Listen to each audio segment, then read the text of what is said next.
What's up? Today, we've got the 2020 Toyota Corolla. Let's do it.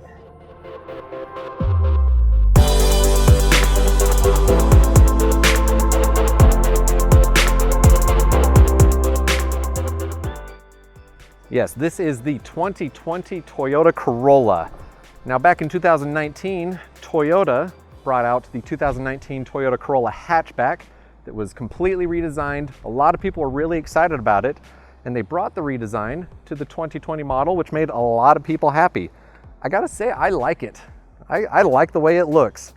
Now, the Corolla in the Toyota hierarchy is the starter car, and then you go up to the Camry, and then you enter into your crossovers, trucks, those things. So this is the entry-level car. And for an entry-level car, I think the standard's been raised. But let's take a look around the car, and I'll talk to you a little bit more about some of the more specific features of this beautiful sedan. Let's do a walk around of the Corolla here really quick so we can look at some of the finer details of their design. Get you right down here. So as you can see, the front end of the car is completely redone from previous versions. It's a looker. Got some amazing lines. Now, I apologize for my shadow on the car here, but I just want to get you nice up and close to each of these features here. Now, this model, it is white. I like the white with the black accents. I think it looks really nice.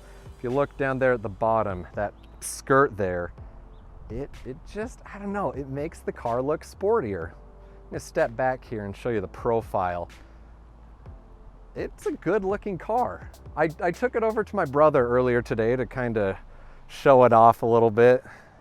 He's been talking about a new car, and as we were looking it over, he goes, wait, this is the entry level? Yeah, it is. And he was as surprised as I am. Back end here, we've got more of those sleek lines, makes it look like a really sharp car. Black accent on the white. Again, it just looks nice. I'll show you the trunk. I'll show you under the hood as well so that we can look at what it has to offer. Space, power, all of that. So I was going to the grocery store earlier. I had to take a look back at the car because, again, this redesign, it's nice for an entry-level car. This is not your grandma's Corolla. This is not the Corolla that you drove back in high school. This redesign, even the interior, I can't wait to show you the interior. Again, everything, it's nice, it's sharp, it's clean. You're gonna love it. So this is what you're gonna find under the hood. Here we have a 2-liter, 4-cylinder engine.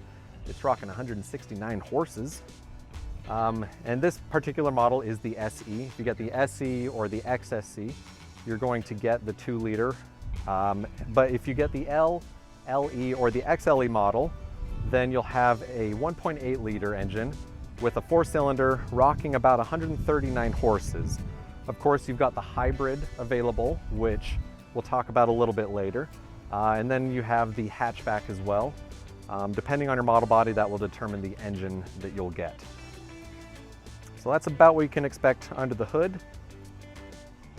Let's go look at the trunk.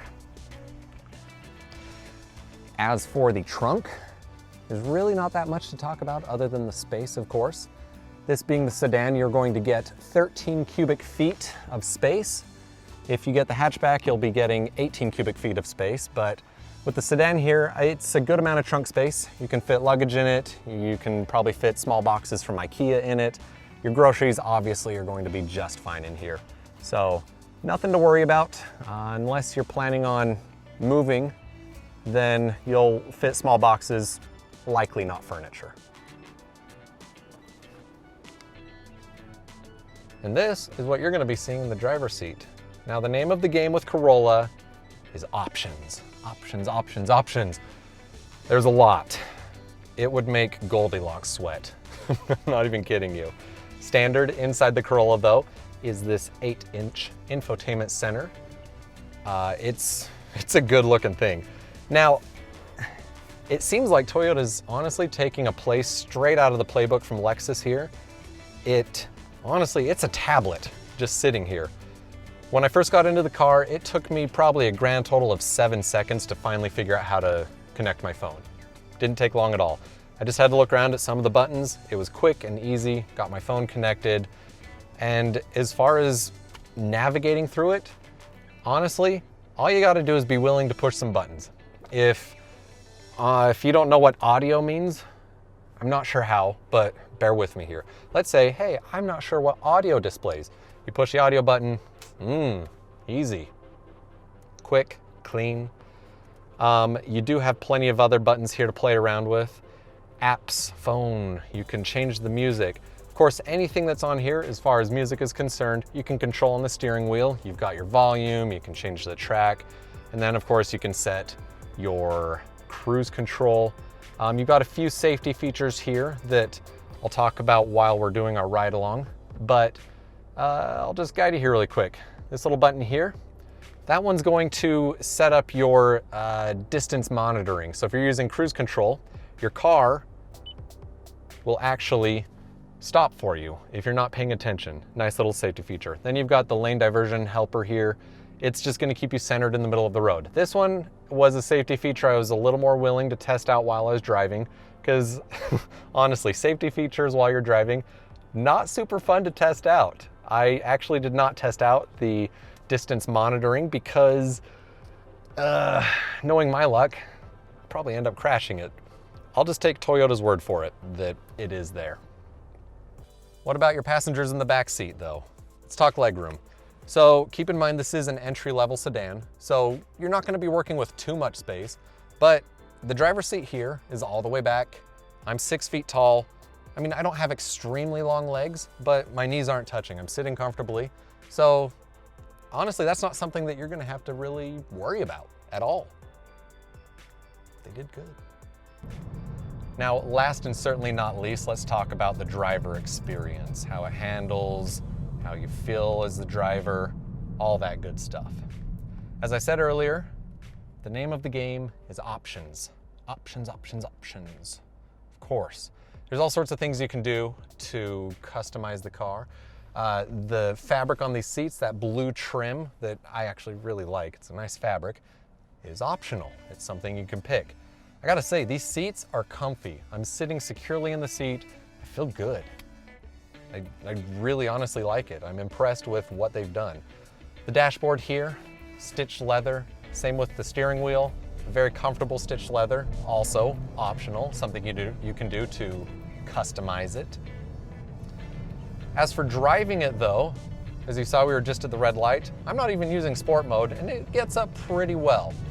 Like I said, this one's rocking the 169 horsepower out of a 2-liter 4-cylinder engine.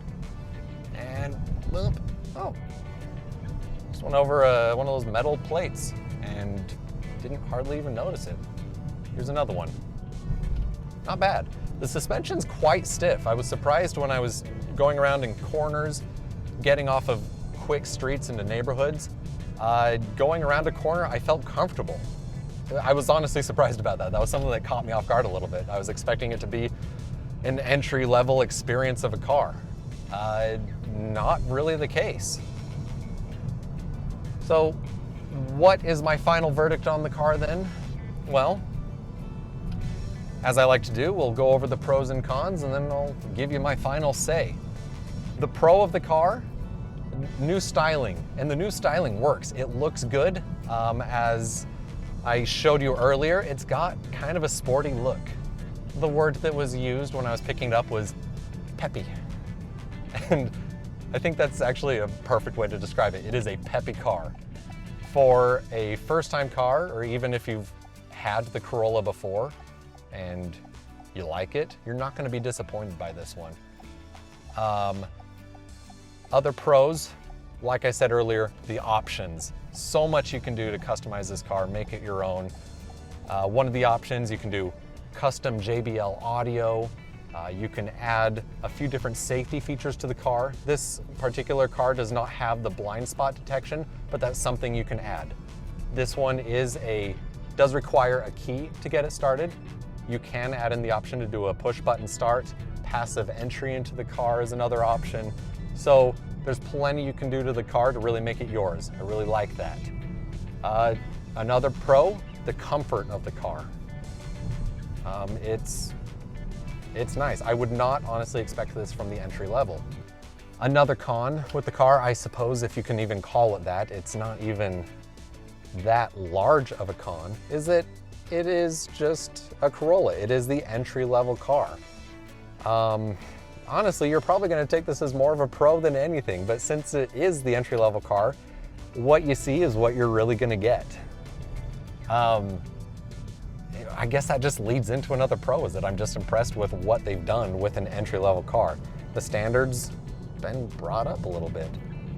So my final say, would I buy the car? Actually, yeah, I would consider it. I've had a really good time driving it today. It's gonna be a good car. They've always been a reliable car. If reliability is what you're looking for, then I think you're gonna be real happy with what they have to offer in the 2020 here. It's, as far as the Corolla is concerned, it's impressive. I think you're really gonna like it. All right, that about does it for today's review of the 2020 Corolla. I honestly hope that this video was helpful for you. I hope it helped introduce you to what the 2020 Corolla has to offer.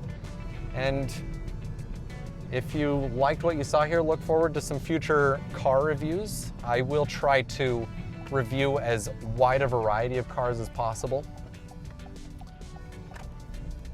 And if you have any questions or ideas or suggestions for the channel, go ahead and leave a comment and I'll try to get to it and implement whatever kind of helpful ideas you guys might have. All right, thanks again.